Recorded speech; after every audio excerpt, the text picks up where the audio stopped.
Hello, thank you for tuning into the Autodesk Vision series. My name is Hilmar Koch. I'm the R&D Research Director for Media and Entertainment here at Autodesk Research. And I'm really excited to talk to you about what's happening at Autodesk with artificial intelligence.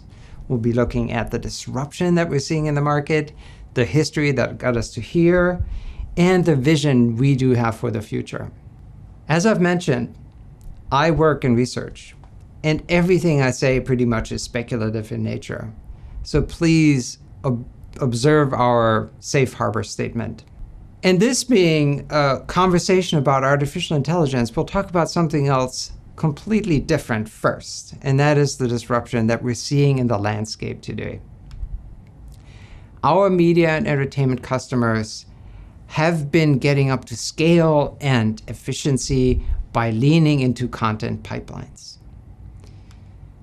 Even from my time at ILM, I remember a visual effects studio looking like this. Artists working somewhat like this person does right here. Lots of monitors in front of them, people in chairs next to them, and there are schedules and magnet boards, there is artwork on the walls, and people can really specialize in on their work because they know that the pipelines intermediate their work and let them bring it all together in the end.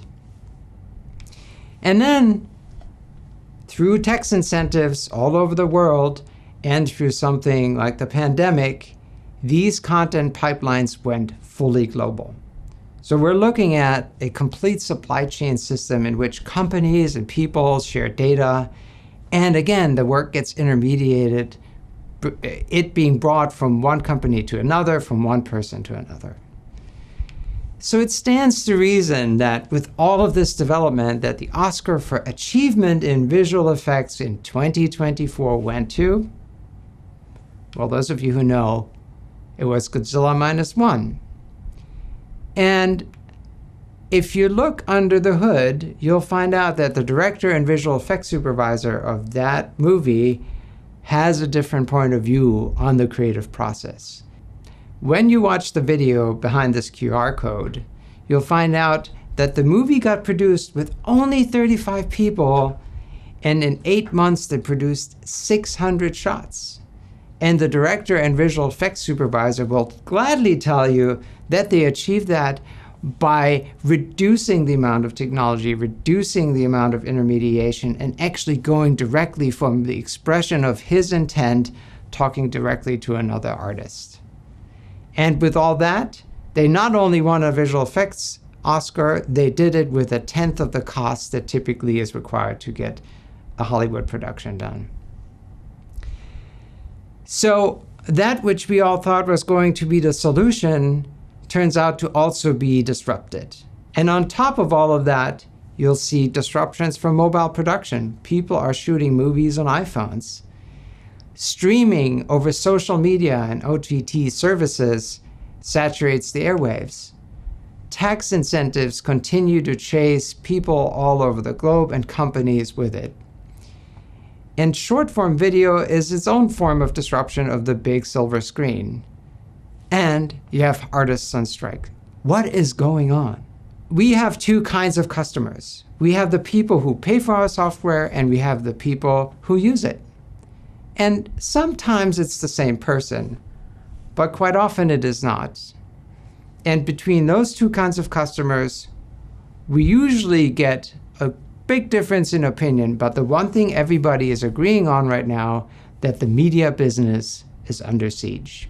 Again, for the business owners, that means they're looking for better profit margins, and on the artist side, they're worried about their jobs are going away. Because of what? You guessed it, it's AI. Let's not forget that it started in 2004 when Flickr was brought online and people started uploading their images to the cloud. And researchers started to work with those images at a large scale. And the journey, to me, kind of ended with 2022 when Midjourney was released. But let's not forget that there are a whole number of technological innovations that were required to get us from the disruption in AI that we're seeing right now.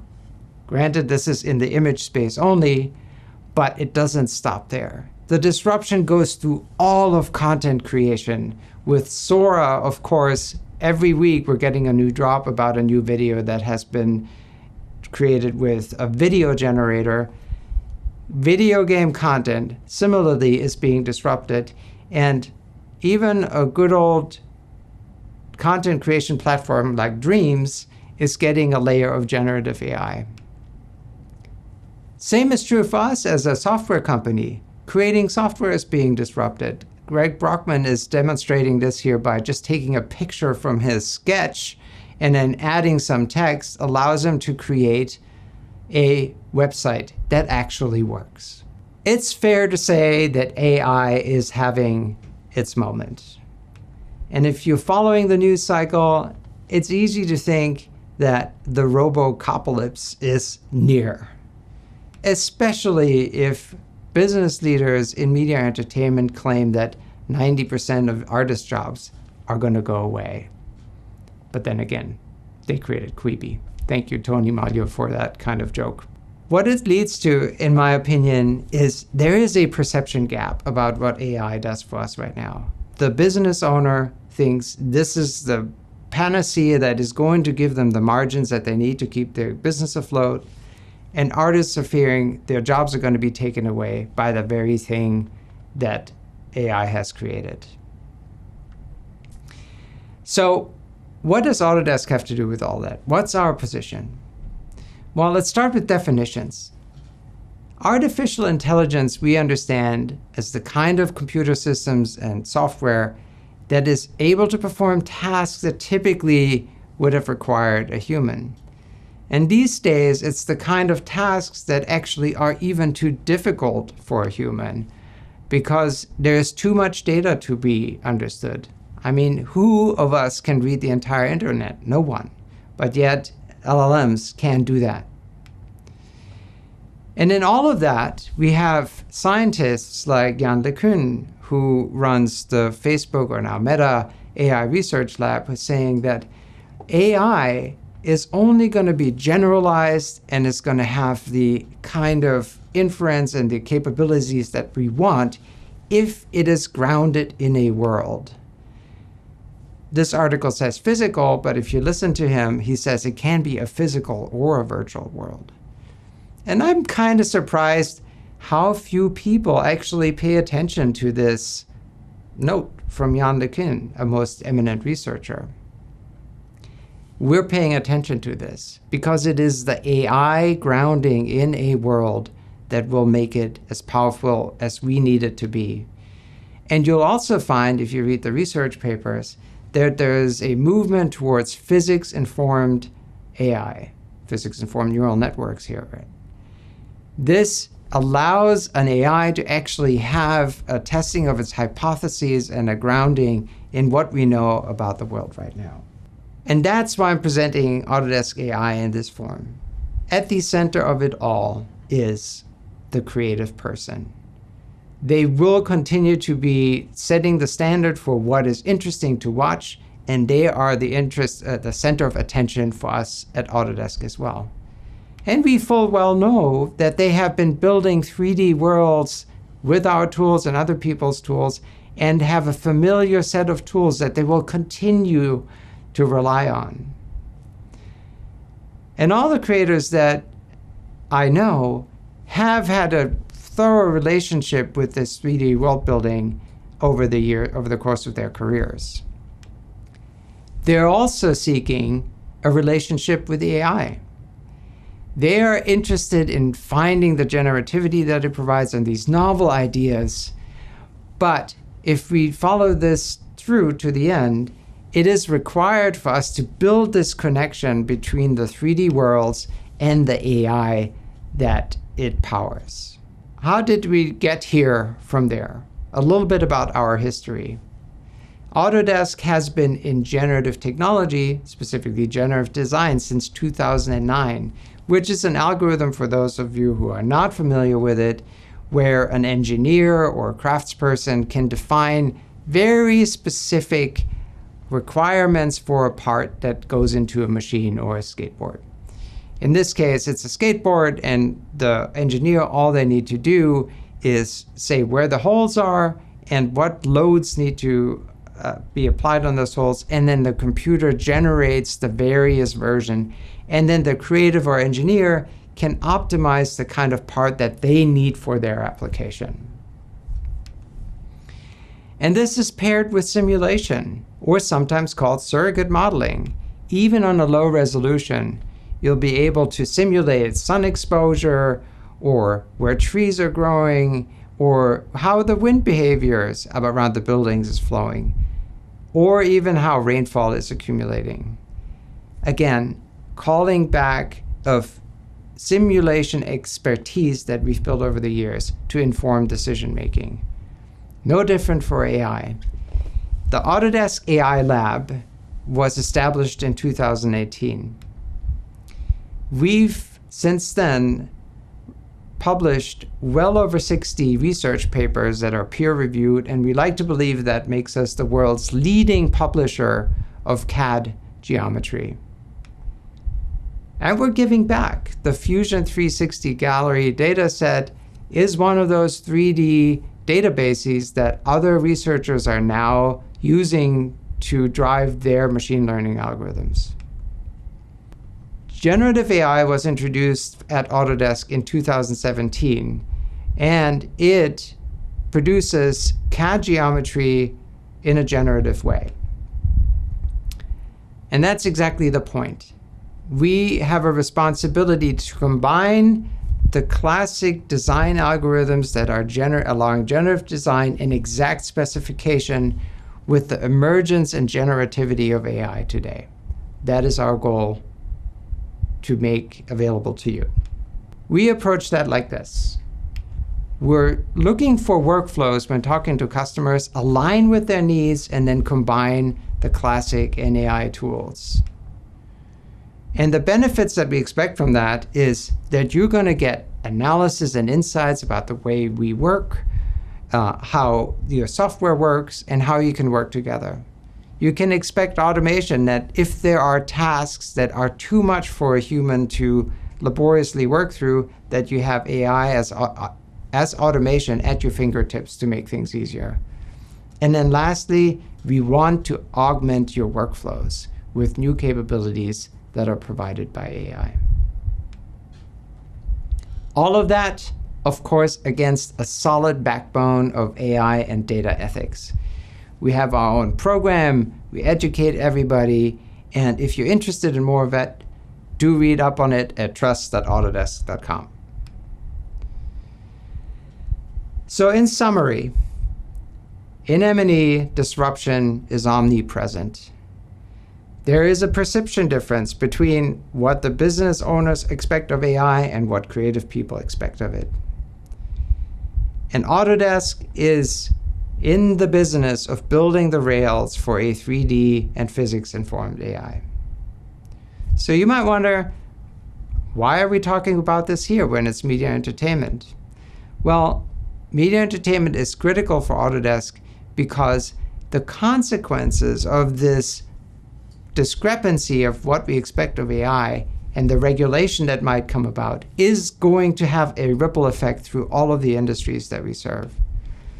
Virtual worlds are going to be an early test whether this 3D informed AI is actually working, and it's also going to be the ultimate test, because in our worlds that we build in and truly great entertainment, physics is not always doing what it does on Earth. And with that, it's time to switch away from theory to practice. And I'll be sharing with you things that are just prototypes, they're proofs of concept, they are not products yet. And in some cases, they're available to you, but in some cases, they are not. Example 1, Project Bernini is something that we announced earlier this year, which is a capability that allows you to create novel 3D shapes from text and images volumes, and it does so from lines as well right now. One of the first stops in that journey was the Make-A-Shape paper that we created with Hong Kong, China universities, Ka-Hei Hui and his PhD supervisor, Chi Wong Fu. And to us, Bernini is at a GPT-1 moment right now. It is the first step that we wanted to take into understanding 3D geometry better and making sure that it creates the kind of sensible results that we want from our AI. If you look at the input image of Bernini, which is a picture of a vase, you'll note that the vase is hollow on the inside. It's because it knows how functionally this thing needs to work. And that is just the beginning of a long learning journey for us. And we're continuing with this in collaborative partnerships. We're going to be looking to look at industry partners to see whether those workflows are something we can augment with this technology. Allow me to bring back this slide right here. Those of you who had paid close attention might have noticed there's still something missing, and that is the motion in the worlds. Only animated worlds really are exciting for games and for filmed content. So it stands to reason that a bulk of our research work is focused on bringing worlds to life. And I'll be sharing with you today 3 capabilities to illustrate what we are doing. There is authoring of performances using just motion and gesture. There's choreographing scenes using high-level controls. And there is building of living worlds just using stories and text. We know that even today, animation is still hard. Even a skilled animator will take up to 3 hours to produce 1.5 seconds of a walk cycle. That is no news to you, but we're paying attention to that, of course.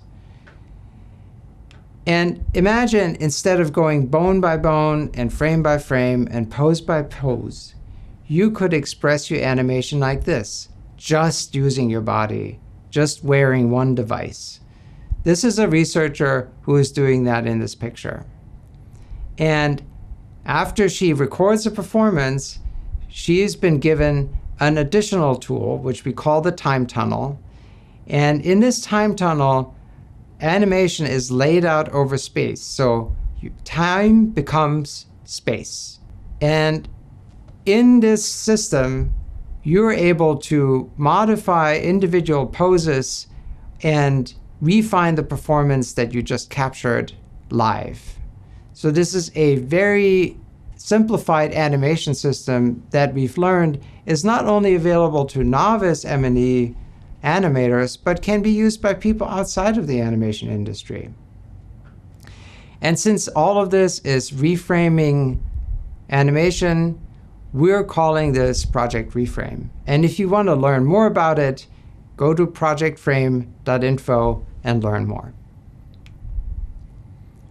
Second, I would like to present neural motion control, which is something I'm going to touch on only briefly because there is another Autodesk Vision Series video that talks about it in more detail. But what you're watching in this video right here is somebody placing just a few keyframes on a target for the dog to chase. And what takes only a few seconds is enough for the dog to know what it needs to do. So the user will push play right now, and the dog goes from a standstill to a walk, to turn around, to a run, and reaches its target. This is many orders of magnitude faster than anything else that can be done in our existing tools. And it scales to larger scenes. If you want to do choreography of humans and animals, this is the tool for you because you can work much, much, much faster. Again, please watch the other video in this series on this neural motion control capability. And lastly, I'd like to share with you our work in Plotmap. This is the ability to build worlds and then within those worlds place the location of your scenes automatically. So from a text description, the computer knows what to extract and then place it on the map so it's ideal for gameplay. This was our first foray into looking at the system, and we got some great feedback from a local San Francisco animation studio about this. For those of you who are able to attend the IEEE Conference on Games in Milan, Italy, you can hear more about the research in Plotmap. And with the great feedback we've been getting so far, we want to take this one step further, where we're not just talking about the locations in the worlds, but we want to bring actors into it as well. So we're assuming that for a creative in the future, they will create this with English text or any language really to write their screenplay or stage play. They'll define their characters also with language, including their backstory, what their goal is in life. And what we want to do is want to keep you in the director's seat, because you will need control either at the system level or at the scene level or down to the performance. Of course, when you're building worlds, you want to leverage spatial features. When you are creating these characters, you'll want to leverage their generativity, but maintaining control and balancing it out with the artistic freedom that you desire. And of course, we want to give you the kinds of insights of what somebody feels when they're going through this kind of game that you've just created for them. Again, I'm sharing with you something that is just an experiment for us at the moment. And do stay tuned about further research that we're producing in this space. And I hope we will produce the kind of control that you need in your world building moving forward. Thank you so much for tuning in.